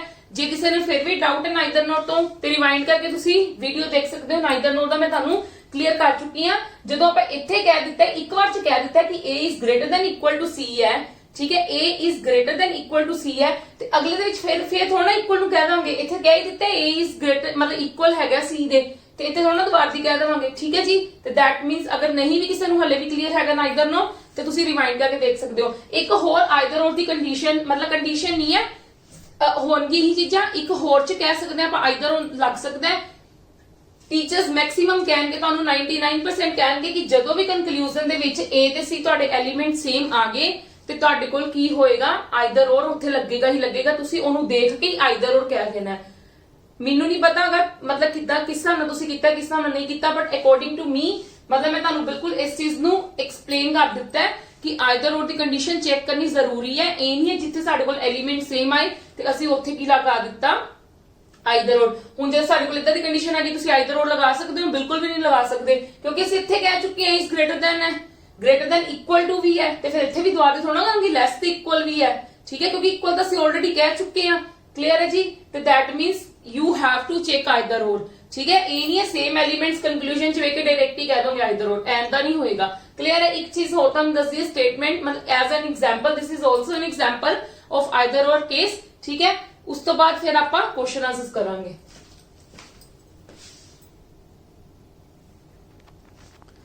यस, हुन एक क्वेश्चन देखो, एग्जांपल आ दी हुई है, मतलब स्टेटमेंट साडे कोल आए ਤੇ ਕੰਕਲੂਜਨਸ ਆਏ। ਕਲੀਅਰ ਹੈ? ਹੁਣ ਦੇਖੋ ਤੁਸੀਂ ਕਹੋਗੇ ਕਿ ਆ ਕੀ ਮੈਮ ਨੇ ਦੇ ਦਿੱਤਾ ਕਿ ਇਹਦੇ ਵਿੱਚ ਤਾਂ ਸਾਡੇ ਕੋਲ A C ਲਾਈ ਨਹੀਂ ਕਰਦੇ ਪਏ, ਬਟ ਸਟੇਟਮੈਂਟ ਦੇ ਵਿੱਚ A C ਆ ਰਹੇ ਨੇ, ਉਹ ਸੌਰੀ ਕੰਕਲੂਜਨਸ ਦੇ ਵਿੱਚ A C ਆ ਰਹੇ ਬਟ ਸਟੇਟਮੈਂਟ ਵਿੱਚ ਲਾਈ ਨਹੀਂ ਕਰਦੇ ਪਏ, ਠੀਕ ਹੈ। ਦੈਟ ਮੀਨਸ ਕੀ ਹੈ ਕਿ ਇਦਾਂ ਦਾ ਕੋਈ ਵੀ ਰਿਲੇਸ਼ਨ ਇੱਥੇ ਨਹੀਂ ਹੈਗਾ, ਨਹੀਂ ਹੈਗਾ ਨਾ, ਤੇ ਇਹ ਇੰਡੀਵਿਜੂਅਲੀ ਕੀ ਹੋ ਜਾਣਗੀਆਂ, ਰੋਂਗ ਹੋ ਜਾਣਗੀਆਂ, ਬਟ ਇੰਡੀਵਿਜੂਅਲੀ ਇੱਕ ਦੂਜੇ ਨੂੰ ਕੀ ਕਰ ਰਹੀਆਂ ਨੇ, ਆਈਦਰ ਔਰ। ਯੈਸ ਔਰ ਨੋ, ਮਤਲਬ ਇਹਨਾਂ ਦਾ ਕੀ ਮਤਲਬ ਅਕੋਰਡਿੰਗ ਕੰਕਲੂਜਨ ਤੁਸੀਂ ਦੇਖਣਾ ਨਾ, ਸਟੇਟਮੈਂਟ ਤੁਹਾਡੀ ਪਤਾ ਤੁਹਾਡੇ ਕੋਲ ਨਹੀਂ ਲਾਈ ਕਰਦੇ ਪਏਗੇ, ਤੇ ਇਹਦੇ ਵਿੱਚ ਵੀ ਕੀ ਹੋ ਜਾਏਗਾ, ਜਦੋਂ ਸਾਡੇ ਕੋਲ ਕੰਕਲੂਜਨ ਦੇ ਵਿੱਚ AC ਦਿੱਤਾ ਹੈ ਬਟ ਉਹ ਆਪਸ ਦੇ ਵਿੱਚ ਰੋਂਗ ਹੋ ਰਹੀਆਂ ਨੇ, ਠੀਕ ਹੈ, ਇੰਡੀਵਿਜੂਅਲੀ ਰੋਂਗ ਹੋ ਰਹੀਆਂ ਨੇ, ਤੇ ਮਤਲਬ ਆਬਵੀਅਸਲੀ ਰੋਂਗ ਹੀ ਹੈ ਕਿਉਂਕਿ ਇਹ ਤਾਂ ਸੀ ਕੋਈ ਲਾਈ ਨਹੀਂ ਕਰਦਾ ਪਿਆ, A is less than C, ਤੇ ਇਹ ਵੀ ਰੋਂਗ ਹੈ ਕਿਉਂਕਿ ਇੱਥੇ ਕੋਈ ਲਾਈ ਨਹੀਂ ਕਰਦਾ ਪਿਆ, ਇੱਥੇ ਵੀ ਕੀ ਲੱਗ ਜਾਏਗਾ, ਆਈਦਰ ਔਰ ਦਾ ਕੇਸ ਲੱਗ ਜਾਏਗਾ। ਕਲੀਅਰ ਹੈ ਜੀ? yes or no? now come to the questions, ਫਿਰ ਤੁਹਾਨੂੰ ਜ਼ਿਆਦਾ ਚੀਜ਼ਾਂ ਕਲੀਅਰ ਹੋ ਜਾਣਗੀਆਂ। ਵੈਸੇ ਮੈਂ ਹੋਪ ਕਰਦੀ ਹਾਂ ਤੁਹਾਨੂੰ ਸਾਰਾ ਬੇਸਿਕ ਕਨਸੈਪਟ ਸਮਝ ਆ ਗਿਆ ਹੋਵੇਗਾ। ਇਹ ਬੇਸਿਕ ਕਨਸੈਪਟ ਇੱਥੇ ਖਤਮ ਹੁੰਦਾ ਹੈ, ਉਸ ਤੋਂ ਬਾਅਦ ਆਪਾਂ ਕੁਐਸਚਨਸ ਕਰਾਂਗੇ, ਪਰ ਇਹ ਚੀਜ਼ ਨੂੰ ਕਰਨਾ ਬਹੁਤ ਜ਼ਰੂਰੀ ਹੈ। ਮਤਲਬ ਮੈਂ ਤਾਂ ਹੀ ਇੰਨਾ ਟਾਈਮ ਲਗਾਇਆ, ਕਹਿ ਲਓ ਆਪਣਾ ਕਮ ਸੇ ਕਮ ਮੈਨੂੰ ਲੱਗਦਾ 30 ਮਿੰਟਸ ਲੱਗ ਗਏ। ਜੇ ਤੁਹਾਡਾ ਬੇਸਿਕ ਸਟਰੋਂਗ ਹੋਏਗਾ ਤਾਂ ਹੀ ਤੁਸੀਂ ਅੱਗੇ ਜਾ ਸਕਦੇ ਹੋ। ਅਗਰ ਤੁਹਾਨੂੰ ਇੱਕ ਵਾਰ ਚ ਨਹੀਂ ਸਮਝ ਆਏਗਾ ਤੁਸੀਂ ਵੀਡੀਓ ਨੂੰ ਰਿਵਾਈਂਡ ਕਰਕੇ ਦੇਖ ਲੈਣਾ, और मैं ईच एंड एवरीथिंग ਤੁਹਾਨੂੰ ਬਹੁਤ ਐਕਸਪਲੇਨ मतलब बहुत ज्यादा डीप ਚ ਸਮਝਾਈ ਹੋਈ ਹੈ। ਅਗਰ ਤੁਹਾਨੂੰ ਇਹ ਚੀਜ਼ਾਂ ਸਮਝ ਆ ਗਈ ਤਾਂ ਤੁਸੀਂ ਕੁਐਸਚਨਸ ਨੂੰ ਬਹੁਤ ਜਲਦੀ ਸੋਲਵ ਕਰ ਲਓਗੇ, ਠੀਕ ਹੈ। ਭਾਵੇਂ ਜਿੰਨਾ ਮਰਜ਼ੀ ਟਫ ਕੁਐਸਚਨ ਤੁਹਾਡੇ ਸਾਹਮਣੇ ਆ ਜਾਵੇ ਤਾਂ ਤੁਹਾਡੇ ਕੋਲ ਦਿੱਕਤ ਨਹੀਂ ਹੋਏਗੀ ਉਹਨਾਂ ਨੂੰ ਸੋਲਵ ਕਰਨ ਦੀ। ਕਲੀਅਰ ਹੈ? ਚਲੋ now come to the questions. Main मतलब ਆਪਾਂ ਕੁਐਸਚਨਸ ਹੁਣ ਇੱਥੋਂ ਸਟਾਰਟ ਕਰਨ ਲੱਗੇ ਹਾਂ।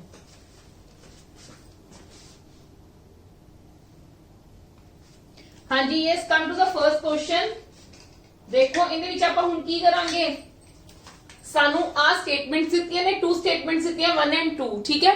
ਉਹ ਤਾਂ ਬਿਲਕੁਲ ਸਿੰਪਲ ਸੀਗੀਆਂ। ਹੁਣ ਅਗਰ ਤੁਸੀਂ ਮੇਰੇ ਕਨਸੈਪਟਸ ਨੂੰ ਚੰਗੀ ਤਰ੍ਹਾਂ ਸਮਝਿਆ ਹੋਇਆ ਤਾਂ ਤੁਹਾਨੂੰ ਇਹ ਸਮਝਣ ਲੱਗੇ ਟਾਈਮ ਨਹੀਂ ਲੱਗੇਗਾ।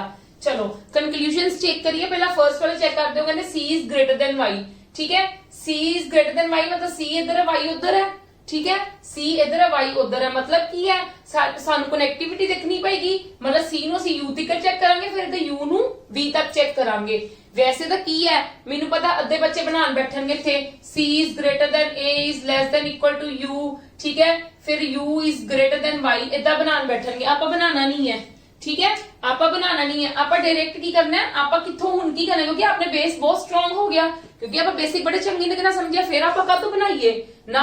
ਤੁਸੀਂ ਬਣਾਉਣਾ ਨਹੀਂ ਹੈ, ਤੁਸੀਂ ਇੱਥੋਂ ਹੀ ਕਰਨ ਦੀ ਕੋਸ਼ਿਸ਼ ਕਰਨੀ ਹੈ। ਦੇਖੋ C is greater than Y, ਤੁਸੀਂ ਪਹਿਲਾਂ C ਤੋਂ ਲੈ ਕੇ U ਤੱਕ ਜਾਣਾ ਹੈ, ਫਿਰ U ਨੂੰ Y ਤੇ ਲੈ ਕੇ ਆਣਾ ਹੈ, ਇਦਾਂ ਹੀ ਹੈ ਨਾ, ਠੀਕ ਹੈ। C ਨੂੰ U ਤੱਕ ਲੈ ਕੇ ਜਾਏ, ਫਿਰ U ਨੂੰ Y ਤੱਕ, ਅਸੀਂ ਇਦਾਂ ਹੀ ਕਰਨਾ ਹੈ। ਵੈਸੇ ਲੌਜੀਕਲੀ ਬੱਚੇ ਕੀ ਕਰਨਗੇ, C is greater than A is less than मतलब ਉਹਦੇ ਨਾਲ ਰਿਲੇਸ਼ਨ ਬਣਾਉਣਗੇ, ਠੀਕ ਹੈ, ਇਧਰ ਰਿਲੇਸ਼ਨ ਬਣਾਉਣਗੇ, ਫਿਰ ਦੇਖਣਗੇ ਕਿ is there any relation between C and Y। ਤੁਸੀਂ ਇਦਾਂ ਨਹੀਂ ਕਰਨਾ, it is totally wastage of time. ਤਾਂ ਹੀ ਮੈਂ ਤੁਹਾਨੂੰ ਬੇਸਿਕ ਸਮਝਾਉਣ ਦਾ ਟਾਈਮ ਲਗਾਇਆ ਹੈ। ਦੇਖੋ ਜਦੋਂ ਤੁਸੀਂ C ਤੋਂ U ਤੱਕ ਜਾ ਰਹੇ ਸੀ, ਤੁਹਾਡੇ ਕੋਲ ਆਪੋਜ਼ਿਟ ਡਾਇਰੈਕਸ਼ਨ ਆ ਗਈਆਂ, ਸਾਈਨ ਦੀਆਂ opposite direction आ गई, then that means there is no relation between। अगर इत्थे कोई relation नहीं तो कित्थों हो जाएगा। क्लियर है मेरी गल?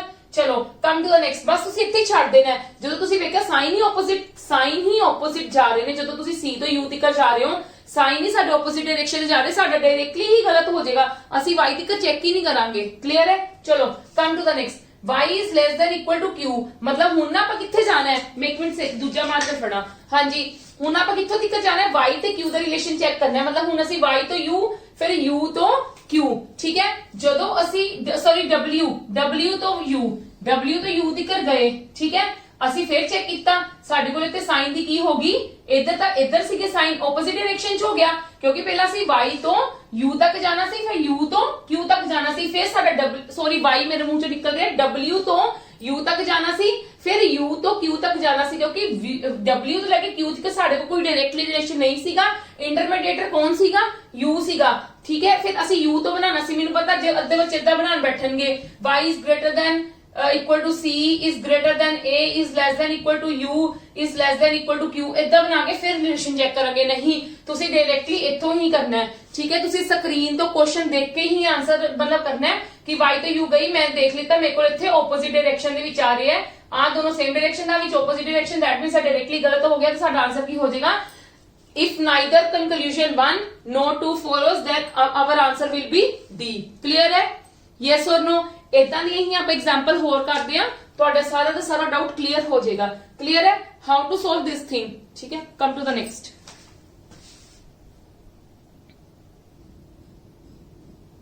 यस नेक्स्ट क्वेश्चन देखो, ਆਪਾਂ ਹੁਣ ਜੋ ਵੀ ਸਾਨੂੰ ਸਟੇਟਮੈਂਟਸ ਦਿੱਤੀਆਂ ਤੁਸੀਂ ਕੰਕਲੂਜਨਸ ਵੱਲ ਦੇਖਣਾ ਹੈ। k is less than equal to l, k is less than equal to l ਸਾਡੇ ਕੋਲ ਸੇਮ ਸਟੇਟਮੈਂਟ ਵਿੱਚ ਹੈ k ਤੇ l। ਦੇਖੋ ਉਹਨਾਂ ਨੇ ਕੀ ਕਿਹਾ ਕਿ k is less than equal to l ਹੋਏਗਾ, follow yes or no? k ਕੀ ਹੈ, ਅਗਰ ਅਸੀਂ ਇਹਦੇ ਵਿੱਚੋਂ k ਤੇ l ਦੇ ਵਿੱਚ ਰਿਲੇਸ਼ਨ ਦੇਖਣਾ ਹੋਵੇ ਤੇ ਸਾਡੇ ਕੋਲ ਐਕਚੁਅਲੀ ਦੇ ਵਿੱਚ ਕੀ ਆਏਗਾ, ਗ੍ਰੇਟਰ, ਤੇ ਦੈਟ ਮੀਨਸ ਇੱਥੇ ਗੱਲ ਕਿ ਇਸ ਤਰ੍ਹਾਂ 1 ਫੋਲੋ ਨਹੀਂ ਹੋਏਗਾ। ਚਲੋ ਕਮ ਟੂ ਦ ਨੈਕਸਟ। ਇੱਥੇ ਹੀ ਤੁਸੀਂ ਕੀ ਕਰ ਦੇਣਾ, ਇਗਨੋਰ ਕਰ ਦੇਣਾ ਉਹਨੂੰ। ਚਲੋ ਹੁਣ ਅਸੀਂ ਕਿਹਨੂੰ ਇੱਥੇ y is greater than t, ਪਰ y ਸਾਡੇ ਕੋਲ ਇੱਧਰ ਹੈ, t ਸਾਡੇ ਕੋਲ ਇੱਧਰ ਹੈ, ਦੈਟ ਮੀਨਸ ਅਸੀਂ ਪਹਿਲਾਂ y ਤੋਂ ਲੈ ਕੇ ਉੱਧਰ ਸਾਡੇ ਕੋਲ n ਹੈ, ਪਹਿਲਾਂ ਅਸੀਂ ਕਿੱਥੋਂ ਦੀ ਚੈੱਕ ਕਰਾਂਗੇ y ਤੇ n ਦਾ। ਅਸੀਂ y ਤੇ n ਕੋਲ ਗਏ, ਫਿਰ ਉਸ ਤੋਂ ਬਾਅਦ ਅਸੀਂ n ਤੋਂ t ਕੋਲ ਗਏ, ਇਦਾਂ ਹੀ ਜਾ ਰਹੇ ਆ ਨਾ। ਦੇਖੋ ਸਾਡੇ ਕੋਲ ਇੱਕ y ਤੋਂ n ਤੱਕ ਗਏ, n ਤੋਂ t ਤੱਕ ਗਏ, ਸਾਡੇ ਕੋਲ ਸਾਰੇ ਸੇਮ ਡਾਇਰੈਕਸ਼ਨ ਦੇ ਵਿੱਚ ਆ ਰਹੇ ਨੇ, ਆ ਵੀ ਤੇ ਇਹਨਾਂ ਦਿਨਾਂ ਵਿੱਚੋਂ ਕਿਹੜਾ ਸਾਈਨ ਨਿਕਲ ਕੇ ਆਏਗਾ। ਜਦੋਂ ਮੈਂ ਤੁਹਾਨੂੰ ਕੀ ਗੱਲ ਕਹੀ ਸੀ, ਜਦੋਂ ਤੁਹਾਡੇ ਕੋਲ ਇਹ ਵਾਲੇ ਸਾਈਨ ਹੋਣ, ਜਦੋਂ ਤੁਸੀਂ ਬੇਸਿਕ ਪੜ੍ਹੇ ਹੈ ਕਿ ਜਦੋਂ ਸਾਡੇ ਕੋਲ ਡੈਫੀਨਿਟ ਸਾਈਨ ਕੋਈ ਆ ਜਾਂਦਾ ਹੈ ਸਾਰਿਆਂ ਦੇ ਵਿਚਕਾਰ, ਤੇ ਅਸੀਂ ਹਮੇਸ਼ਾ ਡੈਫੀਨਿਟ ਨੂੰ ਚੂਜ਼ ਕਰਨਾ, ਤੇ ਡੈਫੀਨਿਟ ਸਾਈਨ ਆ ਗਿਆ ਨਾ, ਤੇ ਦੈਟ ਮੀਨਸ ਸਾਡਾ ਰਿਲੇਸ਼ਨ ਠੀਕ ਹੈ, ਤੇ ਮਤਲਬ ਬੀ ਆਂਸਰ ਹੋ ਗਿਆ। ਇਹਦੇ ਵਿੱਚ ਇਫ ਓਨਲੀ 2 ਫੋਲੋਸ, ਸੈਕਿੰਡ ਵਾਲਾ ਫੋਲੋ ਹੋ ਰਿਹਾ। क्लियर होई मेरी गल कि नहीं होई? तुसी डायरेक्टली इथे रिलेशंस नहीं बनाने, तुसी आ चीजां नहीं करनियां। y is greater than n is greater than p is greater than equal to l, oh sorry n तक करना सी, फिर n is greater than equal to f is equal to t। तुसी ਇਹ ਚੀਜ਼ਾਂ नहीं करनियां, तुसी ਇੱਥੇ ਹੀ ਸੋਲਵ ਕਰਨਾ। ਇਦਾਂ ਹੀ ਉੱਤੇ ਐਰੋ ਬਣਾ ਕੇ ਦੇਖ ਲਓ, ਅੱਖਾਂ ਨਾਲ ਦੇਖ ਲਵੋ ਕਿ ਤੁਹਾਡੇ ਸੇਮ ਡਾਇਰੈਕਸ਼ਨ ਦੇ ਵਿੱਚ ਜਾ ਰਹੇ ਆ। ਜਦੋਂ ਆਪੋਜ਼ਿਟ ਡਾਇਰੈਕਸ਼ਨ ਵਿੱਚ ਜਾਣਗੇ ਉਹ ਵੀ ਮੈਂ ਤੁਹਾਨੂੰ ਡਾਊਟ ਕਲੀਅਰ ਕਰੂੰਗੀ ਕਿ ਬਾਈ ਚਾਂਸ ਇੱਥੇ ਦੀ ਕਦਾ ਸਿੱਧਾ ਜਾ ਰਹੇ ਨੇ, ਉਹਦੇ ਸਾਡੇ ਉਲਟ ਮਤਲਬ ਪੁੱਠੇ ਕਹਿ ਲਓ ਰਿਵਰਸ ਸਾਈਨ ਜਾਣੇ ਸ਼ੁਰੂ ਹੋ ਜਾਣ, ਫਿਰ ਅਸੀਂ ਕੀ ਕਰਾਂਗੇ ਉਹ ਵੀ ਮੈਂ ਤੁਹਾਨੂੰ ਕਲੀਅਰ ਕਰਾਂਗੀ। ਇਹ ਗੱਲ ਕਲੀਅਰ ਹੋਗੀ ਕਿ how to solve this, yes or no? ਅਗਰ ਫਿਰ ਵੀ ਮੈਂ ਤੁਹਾਨੂੰ ਕਹਿ ਰਹੀ ਹਾਂ ਤੁਹਾਨੂੰ ਡਾਊਟ ਆ ਰਿਹਾ ਤਾਂ ਪਲੀਜ਼ ਬੇਸਿਕਸ ਨੂੰ ਧਿਆਨ ਨਾਲ ਸਮਝੋ। ਇੱਕ ਵਾਰ ਨਹੀਂ ਸਮਝ ਆਉਂਦੀ ਤਾਂ 2 ਵਾਰੀ ਵੀਡੀਓ ਨੂੰ ਦੇਖੋ, ਸਮਝੋ। ਜਦੋਂ ਤੁਹਾਨੂੰ ਬੇਸਿਕ ਕਨਸੈਪਟ ਕਲੀਅਰ ਹੋ ਗਿਆ ਤਾਂ ਤੁਹਾਨੂੰ ਇਹ ਚੀਜ਼ਾਂ ਬਿਲਕੁਲ ਔਖੀਆਂ ਨਹੀਂ ਲੱਗਣਗੀਆਂ, ਬਹੁਤ ਸੌਖੀਆਂ ਲੱਗਣਗੀਆਂ। ਠੀਕ ਹੈ, come to the next question. yes come to the next question। ਹੁਣ ਇਹਦੇ ਵਿੱਚ ਦੇਖੋ ਸਾਡੇ ਕੋਲ ਕੀ ਹੋ ਰਿਹਾ ਹੈ, statement whatever given, ਜੋ ਵੀ given ਹੈ you will just concentrate on the conclusions। ठीक है, फर्स्ट कंक्लूजन चेक करो, x is less than l। ठीक है, x is less than l मतलब x इधर है l इधर है, दैट मींस ਸਾਨੂੰ ਇਧਰ ਦਾ ਕੋਈ ਐਲੀਮੈਂਟ ਦੇਖਣਾ ਪਏਗਾ ਜਿਹਦਾ ਇਧਰ ਵੀ ਰਿਲੇਸ਼ਨ ਹੈਗਾ ਤੇ ਇਧਰ ਵੀ ਰਿਲੇਸ਼ਨ ਹੈਗਾ, मतलब ਦੋਨਾਂ ਪਾਸੇ ਲਾਈ ਕਰਦਾ ਪਿਆ। ਕੌਣ ਹੈ? h ਹੈ। मतलब मैं की करूंगी, मैं x तो l तक देखना है। ठीक है, मैं पहला x तो h आऊंगी, ठीक है, फिर उसके बाद हाँ जी x तो h आऊंगी, h तो l चले गए। ठीक है, ਹੁਣ ਦੇਖੋ ਕਿਉਂਕਿ ਮੈਂ ਤੁਹਾਨੂੰ ਕੀ ਗੱਲ ਕਹੀ ਹੈ, ਸੇਮ ਮਤਲਬ ਸਟੇਟਮੈਂਟ ਦੇ ਵਿੱਚ ਐਲੀਮੈਂਟਸ ਨਹੀਂ ਲਾਈ ਕਰਦੇ ਤਾਂ ਸਾਨੂੰ ਇਦਾਂ ਦਾ ਇੱਕ ਐਲੀਮੈਂਟ ਚੂਜ਼ ਕਰਨਾ ਪੈਂਦਾ ਜਿਨ੍ਹਾਂ ਦਾ ਦੋਨਾਂ ਪਾਸੇ ਰਿਲੇਸ਼ਨ ਹੈ, ਤੇ h ਦਾ ਰਿਲੇਸ਼ਨ ਇਹਦੇ ਨਾਲ ਵੀ ਹੈਗਾ ਇਹਦੇ ਨਾਲ ਵੀ ਹੈਗਾ, ਤਾਂ ਮੈਂ ਇੱਥੋਂ ਫਿਰ h ਨਾਲ ਆ ਗਈ, ਫਿਰ h ਦਾ ਗੁੱਡ ਚੈੱਕ ਕਰ ਲਿਆ। ਕਲੀਅਰ ਹੈ ਗੱਲ? चलो चेक करो, मैं x तो h तक आई, h तो l तक गई, ते मेनू दिख रहा है कि सारे सेम डायरेक्शन दे विच है, भावें इधर दी रिवर्स डायरेक्शन दे विच है, फिर कोई गल नहीं। मतलब तुहाडे कोल इदां वाली डायरेक्शन विच नहीं है कि तुहाडे कोल इदां वाली डायरेक्शन दे विच जो भी साइन हैगे ने इदां वाली डायरेक्शन दे विच, रिवर्स वाली डायरेक्शन दे विच जदों इदां दी रिवर्स वाली कंडीशन आ जांदी है, बट है तां सारे सेम डायरेक्शन दे विच ना, दोनों स्टेटमेंट्स दे विच है तां सारे सेम डायरेक्शन दे विच, ते दैट मींस साडे कोल की आ जाएगा साइन आ वाला।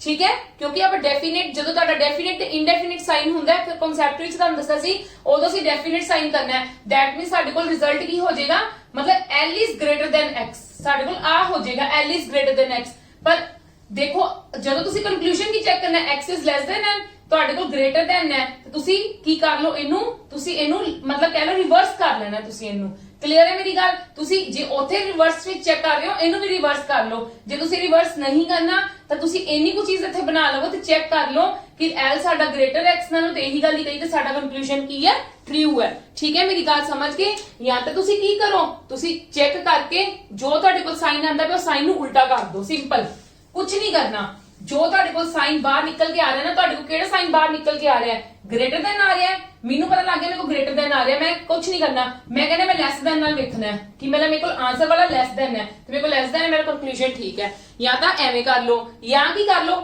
ਇਹਨੂੰ x ਤੇ l ਦਾ ਰਿਲੇਸ਼ਨ ਇੱਥੇ ਡਰਾ ਕਰ ਲਓ। ਕਲੀਅਰ ਹੈ? ਇੰਨਾ ਕੁ ਕੰਮ ਹੈ। ਠੀਕ ਹੈ, ਹੁਣ ਨੈਕਸਟ ਦੇਖੋ, ਇਹ ਰਿਵਰਸ ਵਾਲਾ ਹੈ, ਇਹ ਰਿਵਰਸ ਦੇ ਵਿੱਚ ਹੈ। ਠੀਕ ਹੈ ਜੀ, ਕਿਉਂਕਿ ਰਿਵਰਸ ਮਤਲਬ ਅਸੀਂ ਚੈੱਕ ਰਿਵਰਸ ਕਰਦੇ ਪਏ ਸੀ ਨਾ, ਬੈਕਵਰਡ ਤੋਂ ਚੈੱਕ ਕਰਦੇ ਪਏ ਸੀ, ਤੇ ਇੱਥੇ ਰਿਵਰਸ ਨੂੰ ਆਪਾਂ ਕਹਿ ਸਕਦੇ ਕਿ ਰਿਵਰਸ ਕਰ ਲਓ, ਹੁੰਦਾ ਉਲਟਾ ਕਰ ਲਵੋ। ਠੀਕ ਹੈ, ਚਲੋ ਕਮ ਟੂ ਦ ਨੈਕਸਟ। ਹੁਣ E ਤੇ Q ਵੀ ਸੇਮ ਸਟੇਟਮੈਂਟ ਦੇ ਵਿੱਚ ਨਹੀਂਗਾ, ਤੇ ਦੈਟ ਮੀਨਸ ਮੈਨੂੰ ਕੌਣ ਹੈ, H ਦੋਨਾਂ ਵਿੱਚ ਲਾਈ ਕਰ ਰਿਹਾ। ਦੈਟ ਮੀਨਸ ਪਹਿਲਾਂ ਮੈਂ E ਤੋਂ H ਤੱਕ ਜਾਊਂਗੀ, ਫਿਰ ਮੈਂ H ਤੋਂ Q ਤੱਕ ਜਾਊਂਗੀ। ਜਦੋਂ ਮੈਂ E ਤੋਂ H ਤੱਕ ਗਈ, ਮੇਰੇ ਕੋਲ ਆਹ ਵਾਲਾ ਸਾਈਨ ਆ ਗਿਆ, ਇੱਕੋ ਹੀ ਸਾਈਨ ਸੀ, ਪਰ ਜਦ ਮੈਂ H ਤੋਂ Q ਜਾ ਰਹੀ ਸੀ, ਮੈਂ ਦੇਖਿਆ ਕਿ ਮਤਲਬ ਦੋ ਸਾਈਨ ਨੇ ਤੇ ਉਹ ਆਪੋਜ਼ਿਟ ਡਾਇਰੈਕਸ਼ਨ ਦੇ ਵਿੱਚ ਹੈ। ਠੀਕ ਹੈ, ਜਦੋਂ ਆਪੋਜ਼ਿਟ ਡਾਇਰੈਕਸ਼ਨ ਦੇ ਵਿੱਚ ਕੋਈ ਸਾਈਨ ਹੁੰਦਾ ਤੇ ਉਦੋਂ ਸਾਡੇ ਕੋਲ ਕੋਈ ਰਿਲੇਸ਼ਨ ਨਹੀਂ ਹੁੰਦਾ, ਤੇ ਸਾਡੇ ਆਨਸਰ ਕੀ ਆ ਗਿਆ, ਸਾਡਾ ਓਨਲੀ A ਫੋਲੋਸ, ਸਾਡਾ A ਆਨਸਰ ਆ ਗਿਆ। ਕਲੀਅਰ ਹੈ ਜੀ? ਠੀਕ ਹੈ, ਅੱਜ ਦੀ ਕਲਾਸ ਆਪਾਂ ਇੱਥੇ ਖਤਮ ਕਰਦੇ ਹਾਂ। ਬੇਸਿਕ ਕਨਸੈਪਟ ਪਲੱਸ ਕੁਝ ਕੁਐਸਚਨਸ ਤੁਹਾਨੂੰ ਕਰਵਾਏ ਨੇ। ਕੱਲ ਮੈਂ ਤੁਹਾਨੂੰ ਇਸ ਰਿਲੇਟਡ ਕੁਝ ਕੁਐਸਚਨਸ ਕਰਵਾਉਂਗੀ, ਫਿਰ ਆਪਾਂ ਨੈਕਸਟ ਟੌਪਿਕ ਕਰਾਂਗੇ ਨਾ। ਨੈਕਸਟ ਟੌਪਿਕ ਮਤਲਬ ਕੋਡਿਡ ਇਨਇਕੁਐਲਿਟੀ। ਕਲੀਅਰ ਹੈ? ਕੋਡਿਡ ਇਨਇਕੁਐਲਿਟੀ ਦੇ ਵਿੱਚ ਵੀ ਆਪਾਂ ਜ਼ਿਆਦਾ ਟਾਈਮ ਕੰਜ਼ਿਊਮ ਨਹੀਂ ਕਰਾਂਗੇ। ਮੈਂ ਤੁਹਾਨੂੰ ਬਹੁਤ ਸ਼ਾਰਟ ਟ੍ਰਿਕ ਦੱਸੂਗੀ ਕਿ ਤੁਸੀਂ ਉਹ ਵਾਲਾ ਕੁਐਸਚਨ ਵੀ ਬਿਲਕੁਲ ਵਿਦਿਨ 1 to 2 ਸੈਕਿੰਡ, ਮਤਲਬ 1 to 2 ਸੈਕਿੰਡ ਤਾਂ ਬਹੁਤ ਘੱਟ ਹੈ, 3 to 4 ਸੈਕਿੰਡ ਦੇ ਵਿੱਚ ਉਹ ਵਾਲਾ ਸਮ ਵੀ ਸੋਲਵ ਕਰ ਲਓਗੇ, ਉਹ ਵਾਲੀ ਪ੍ਰੋਬਲਮ ਵੀ ਸੋਲਵ ਕਰ ਲਓਗੇ। ਵੈਸੇ ਤਾਂ ਕੀ ਹੈ, ਜਿਹੜਾ ਸਾਡੇ ਕੋਲ ਕੋਡਿਡ ਇਨਇਕੁਐਲਿਟੀ ਉਹ ਸਾਨੂੰ ਪੰਜਾਬ ਦੇ ਐਗਜ਼ਾਮਸ ਦੇ ਵਿੱਚ ਨਹੀਂ ਆਉਂਦੀ, ਬਟ ਮੈਂ ਤੁਹਾਨੂੰ ਪਹਿਲਾਂ ਵੀ ਗੱਲ ਕਹੀ ਹੈ ਕਿ ਆਪਾਂ ਇੱਥੇ ਹਰ ਚੀਜ਼ ਕਵਰ ਕਰਨੀ ਹੈ ਸਿਲੇਬਸ ਦੇ ਵਿੱਚ। ਮਤਲਬ ਕਹਿ ਲਓ ਕੰਪੀਟੀਸ਼ਨ ਇੰਨਾ ਹਾਰਡ ਹੈ, ਤੁਹਾਨੂੰ ਕੁਝ ਵੀ ਐਗਜ਼ਾਮੀਨਰ ਬਾਅਦ ਦੇ ਵਿੱਚ ਪਾ ਸਕਦਾ ਹੈ। ਇਸ ਕਰਕੇ ਕੋਈ ਵੀ ਨਵੀਂ ਚੀਜ਼ ਤੁਹਾਡੇ ਐਗਜ਼ਾਮ ਦੇ ਵਿੱਚ ਤੁਹਾਡੇ ਸਾਹਮਣੇ ਆ ਜਾਵੇ ਤੇ ਤੁਹਾਨੂੰ ਆਂਦੀ ਹੋਵੇ। ਮੇਰਾ ਮੋਟਿਵ ਇਹ ਹੈ ਕਿ ਤੁਹਾਨੂੰ ਕੋਈ ਵੀ ਚੀਜ਼ ਮਤਲਬ ਇਹ ਨਾ ਹੋਵੇ ਤੁਸੀਂ ਕਹੋ ਕਿ ਮੈਮ ਨੇ ਕਰਵਾਈ ਨਹੀਂ। ਇਸ ਕਰਕੇ ਆਪਾਂ ਕੁਝ ਪਹਿਲਾਂ ਇਹਦੀ ਪ੍ਰੈਕਟਿਸ ਕਰਾਂਗੇ, ਕੋਈ ਕਹਿ ਲਓ 5-7 ਸਮਸ ਇਹਦੇ ਕਰਾਂਗੇ, ਉਸ ਤੋਂ ਬਾਅਦ ਆਪਾਂ ਉਹ ਵਾਲਾ ਕਰਾਂਗੇ। ਔਰ ਉਹ ਜ਼ਿਆਦਾ ਨਹੀਂ ਕਰਨਾ ਹੁੰਦੀ, ਮੈਂ ਤੁਹਾਨੂੰ ਇੱਕ ਅੱਧੀ ਐਗਜ਼ਾਮਪਲ ਹੀ ਕਰਵਾਉਂਗੀ ਕਿ ਜਿਹਨਾਂ ਤੋਂ ਤੁਹਾਡਾ ਸਿਰਫ ਕਨਸੈਪਟ ਕਲੀਅਰ ਹੋ ਜਾਵੇ। ਠੀਕ ਹੈ ਜੀ, ਚਲੋ ਅੱਜ ਦੀ ਕਲਾਸ ਆਪਾਂ ਇੱਥੇ ਖਤਮ ਕਰਦੇ ਹਾਂ, ਕੱਲ ਮਿਲਦੇ ਹਾਂ। ਔਰ ਮੈਂ ਹੋਪ ਕਰਦੀ ਹਾਂ ਤੁਹਾਨੂੰ ਮੇਰੀ ਸਮਝ ਆ ਰਹੀ ਹੈ, ਤਾਂ please maximum to maximum videos ਨੂੰ ਸ਼ੇਅਰ ਕਰੋ, ਲਾਈਕ ਕਰੋ। Thank you.